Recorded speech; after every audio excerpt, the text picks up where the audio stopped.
വാൽപ്പാറയിൽ കാട്ടുപോത്തിന്റെ ആക്രമണത്തിൽ തോട്ടം തൊഴിലാളി കൊല്ലപ്പെട്ടിരിക്കുന്നു. വാൽപ്പാറ സ്വദേശി അരുൺ ആണ് മരിച്ചത്. ജോലിക്കിടെ കാട്ടുപോത്ത് പിറകിൽ നിന്ന് ആക്രമിക്കുകയായിരുന്നു. MS ലിഷോയ് വിവരങ്ങൾ നൽകും. ലിഷോയ്, എപ്പോഴാണ് ഈ ആക്രമണം ഉണ്ടായത്?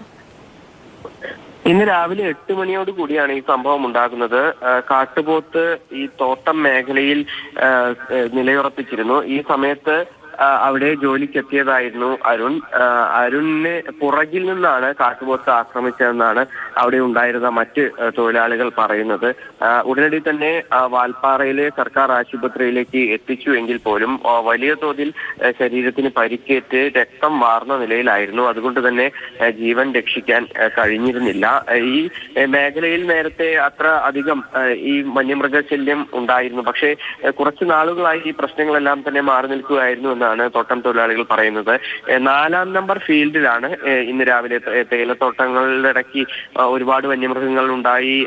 അത്തരത്തിൽ ആളുകൾക്ക് ജോലിക്കിറങ്ങുന്നതിനെല്ലാം തന്നെ വലിയ ബുദ്ധിമുട്ടുണ്ടായിരുന്ന ഒരു സ്ഥലം കൂടിയാണ്. പക്ഷെ പിന്നീട് വനം വകുപ്പും അതുപോലെ തന്നെ അവിടുത്തെ നാട്ടുകാരും ഉൾപ്പെടെയുള്ളവർ ചേർന്ന് ഒരു കൂട്ടായ പ്രവർത്തനത്തിലൂടെ ഈ വന്യമൃഗ ആക്രമണം ഒരു പരിധിവരെ ആ മേഖലയിൽ വാൽപ്പാറയിൽ പൂർണ്ണമായും ഇല്ലാതായ ഒരു സമയമുണ്ടായിരുന്നു. പക്ഷേ ഇപ്പോൾ അതിനിടയ്ക്കാണ് ഇത്തരം ഒരു ദാരുണമായ ഒരു സംഭവം ഉണ്ടായിരിക്കുന്നത്. കാട്ടുപോത്തിന്റെ ആക്രമണത്തിൽ അരുൺ എന്ന് പറയുന്ന തോട്ടം തൊഴിലാളി ഇന്ന് രാവിലെയാണ് മരിച്ചത്.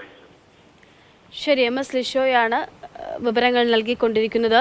വളരെ ദാരുണമായിട്ടുള്ള ഒരു സംഭവമാണ് ഉണ്ടായിരിക്കുന്നത്. ലിഷോയ്, ഒരു കാര്യം കൂടി ചോദിച്ചോട്ടെ, ഈ പ്രദേശത്ത് ഈ കാട്ടുപോത്തിന്റെ ശല്യമൊക്കെ അതിരൂക്ഷമായി ഉണ്ടാകുന്ന പ്രദേശം തന്നെയാണോ?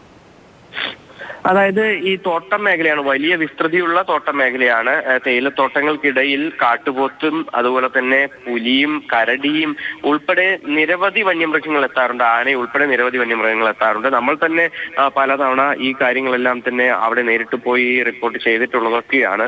തോട്ടം തൊഴിലാളികൾ ആകെ ഉള്ളൊരു പ്രതിസന്ധി എന്ന് പറയുന്നത് ഈ തേയിലത്തോട്ടത്തിനകത്തായതിനാൽ തന്നെ ഈ മൃഗങ്ങളെ പലപ്പോഴും അകലെ നിന്ന് കാണാൻ കഴിയാത്തൊരു പ്രതിസന്ധി ഉണ്ടായിരുന്നു. അതിനെ മറികടക്കാനായി വാൽപ്പാറയിൽ വനം വകുപ്പ് ഉദ്യോഗസ്ഥർ ഒരു പദ്ധതി തയ്യാറാക്കി. അതായത് ഏതെങ്കിലും മേഖലയിൽ